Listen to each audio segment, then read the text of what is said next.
¿Qué tal? ¿Cómo le va? Buenas tardes. Voy a estar en un minuto con el doctor Vicente Casas para consultarlo cómo está viendo él la evolución de la crisis, no desde el punto de vista económico, pero sí desde el punto de vista sanitario y cómo, la ley, está operando en este tema, que es inédito, donde hay que acatar reglas, disposiciones. Y desde ese punto de vista quiero ver qué visión tiene él, cómo se está llevando adelante todo esto. En un minuto voy a estar con el doctor Casas.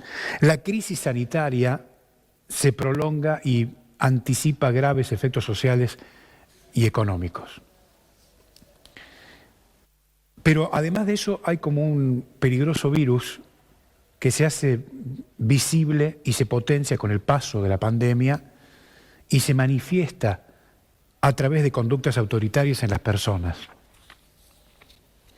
Y es el caso del señor Morales, porque, el gobernador es la figura más visible en todo esto, que viene manteniendo, creo yo, un sostenido crecimiento de menor a mayor en la curva de sus comportamientos autoritarios desde 2015 hasta hoy.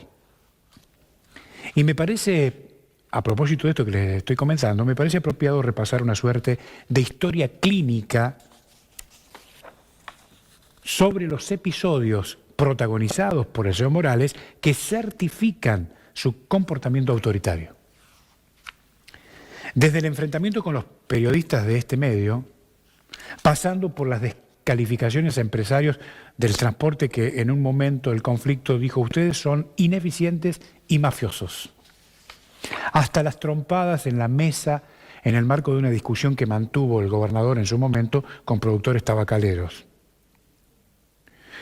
O el caso de el gravísimo conflicto por la fiscalía del doctor Ficoseco, descalificando incluso a los procuradores nacionales que vinieron aquí a interiorizarse sobre qué magnitud tenía este conflicto institucional, ¿se acuerda? O la embestida contra el Tribunal de Cuentas denunciándolos por supuesta responsabilidad o negligencia en el marco de la plata que desapareció para hacer viviendas que tiene como principal protagonista la señora Milagro Sala. Pero este cuadro, diría yo, sintomatológico, se agrava aún más con la salida del juez Vaca. Y este rumor que estuvo circulando en torno a una supuesta irrupción del señor Morales violentamente en el despacho del ex juez para solicitarle la renuncia. Pero la curva de la ira del señor Morales, lejos de aplanarse, se dispara aún más cuando llega la epidemia. Allí su descontrol discursivo, en su aló Gerardo de todas las noches, ha superado, creo yo, todos los límites posibles. Cierre de fronteras, amenazas de no traer a los jujeños que están fuera de la provincia, pelea con embajadores de países vecinos y ahora la delirante propuesta de marcar las viviendas de los ciudadanos que supuestamente tienen coronavirus. De manera que si tuviera que hacer un diagnóstico de lo que le pasa al señor Morales, le diría que es portador del virus de la tupaquerización, ya que todas sus conductas, con algunos matices, son una réplica de los métodos, de la metodología o del modus operandi o de los procedimientos de la señora Milagro Sala. La verdad es una lástima. Tantos años desempeñándose como el eterno opositor para aprender lo peor de la política. Superada la pandemia, lo que queda, créame, es un escenario muy preocupante. Mire, el manejo autoritario de cada crisis que enfrenta el señor Morales, la falta de transparencia en la administración de los recursos públicos que se utilizan para enfrentar las crisis, la falta de consensos y de un plan para afrontar particularmente la crisis económica y alimentaria que ya está instalada. Este es el escenario que se viene. Se lo dejo para que lo piense. Y simultáneamente lo saludo al doctor Vicente Casas. ¿Cómo le va, doctor? Buenas tardes. Buenas tardes, un gusto escucharlos, tanto tiempo, creo que estoy bien, y un saludo a los que nos están escuchando en este momento. Bueno, gracias, doctor, por disponer de estos minutos para esta conversación. Bueno, ¿cómo está evaluando la crisis que estamos, inédita, en la que estamos atravesando, doctor? Quería saber su opinión. Bueno, desde el punto de vista de las decisiones de gobierno, tanto provincial como nacional, lo digo en ese orden porque primero se tomaron medidas de orden provincial, sí. Hemos estado bien. Es decir, se hizo una cuarentena, creo que ya vamos a cumplir un mes aquí en la provincia de Jujuy, sí. Y unos días más tarde se hizo a nivel nacional. Creo que las medidas que se tomaron han sido acertadas. Ya, insisto, llevamos casi un mes en ambas jurisdicciones, provincial y nacional, y los resultados han sido eficientes. La sociedad ha respondido, porque nos hemos quedado en la casa. Creo que hubo las salidas justificadas o un poco más, pero la sociedad ha respondido bien.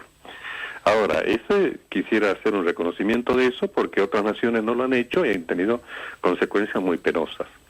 Ahora, mi temor en este momento es que no tengamos la tentación de hacer de esta pandemia un dogma. En esto hay muchos factores, por supuesto, ¿no?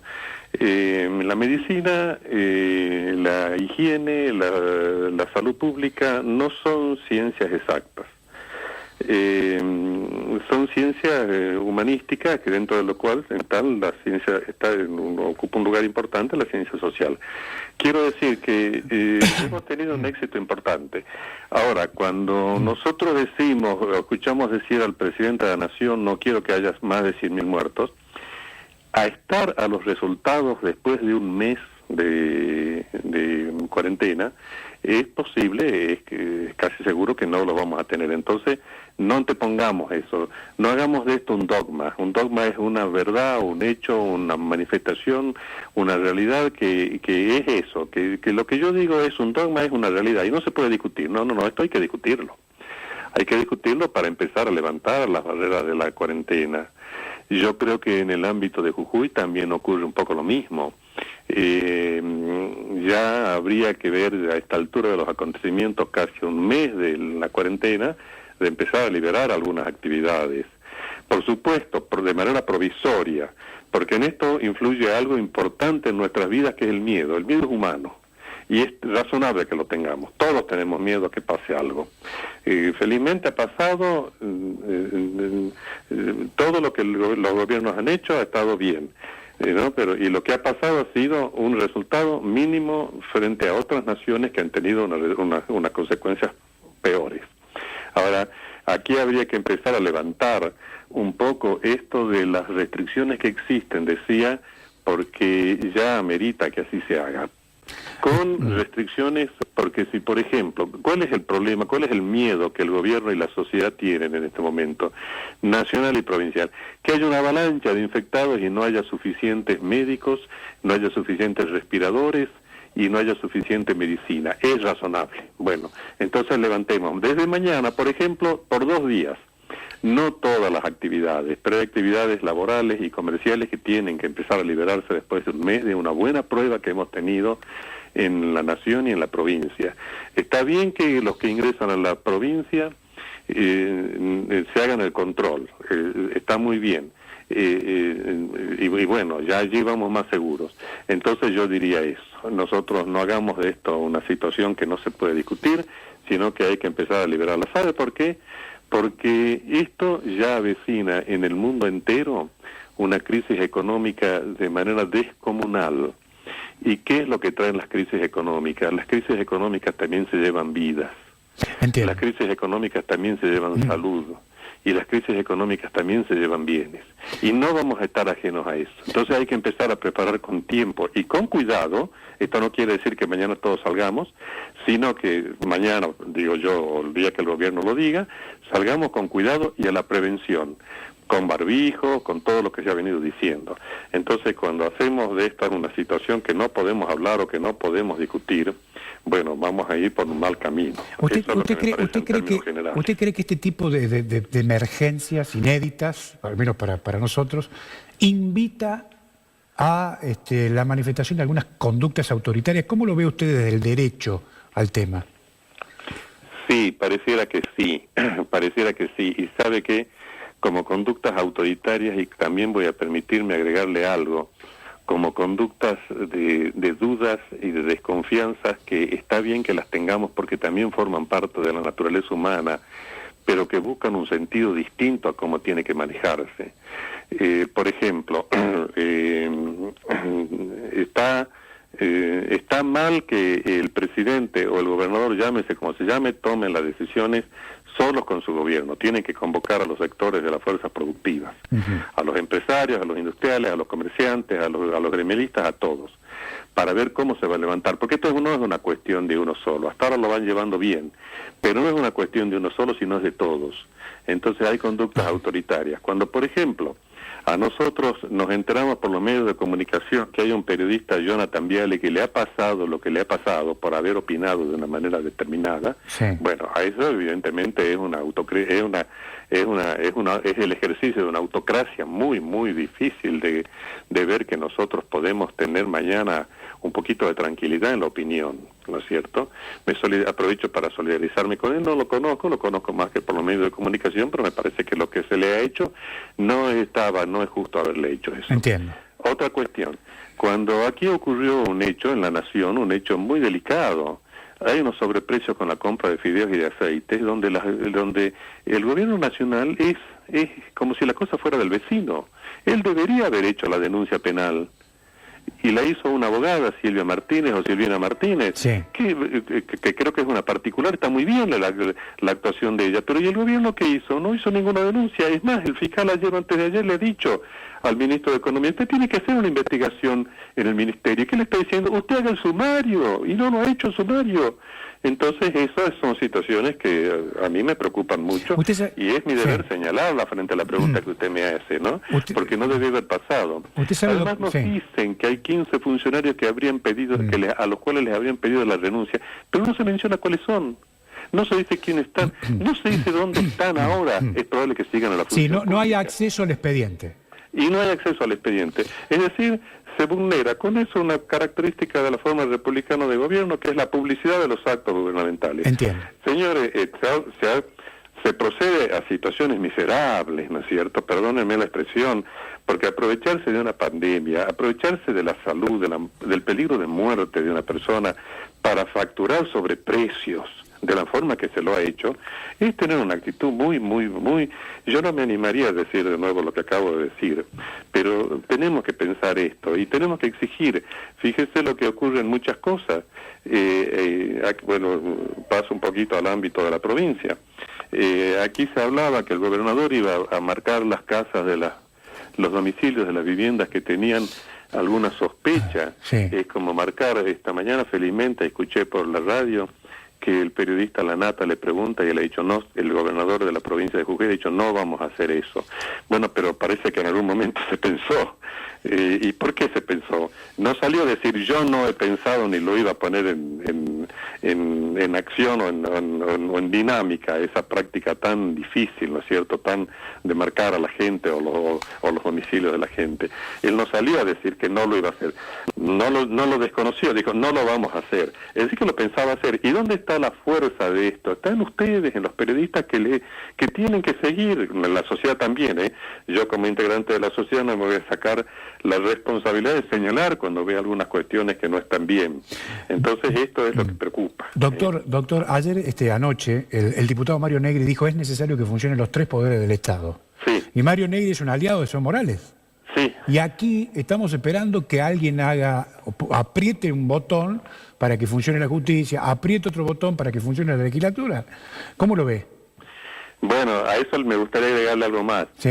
La señora vicepresidenta, la señora Cristina, sí, parece ser que le ha pedido a estar, a lo que los medios dicen, una declaración de certeza a la Corte Suprema de Justicia de la Nación, sí, para ver si es que pueden sesionar de modo virtual. Sí. Bueno, Es lo mismo que me pregunta usted, yo quiero referirme a lo que también la señora Cristina estaría haciendo. Bueno, la forma virtual es algo que en este momento se impone, pero para el funcionamiento. Tiene razón en la pregunta que usted me hace, en donde el único que parece que existe en este momento es el gobernador de la provincia. Claro. El resto de los poderes parece que, digamos, estarían ausentes con alguna presunción. No sé si están ausentes con presunción de no volver más, de estar en su casa, o lo que el Código Civil por ahí define, que de alguna manera no me animaría a decirlo. Están ausentes. Bueno, tienen que empezar a tener presencia de alguna manera. Mire, yo estoy en las 2 universidades privadas, y en las 2 universidades privadas nos están exigiendo que digamos clases o comunicaciones virtuales con los alumnos, y lo estamos haciendo a la medida de nuestras posibilidades técnicas. Entiendo. Tiene que hacerse. Y la señora Cristina, quiero volver a ello, habría realizado ese pedido de declaración de certeza, a ver si va a ser válido, eficaz o no.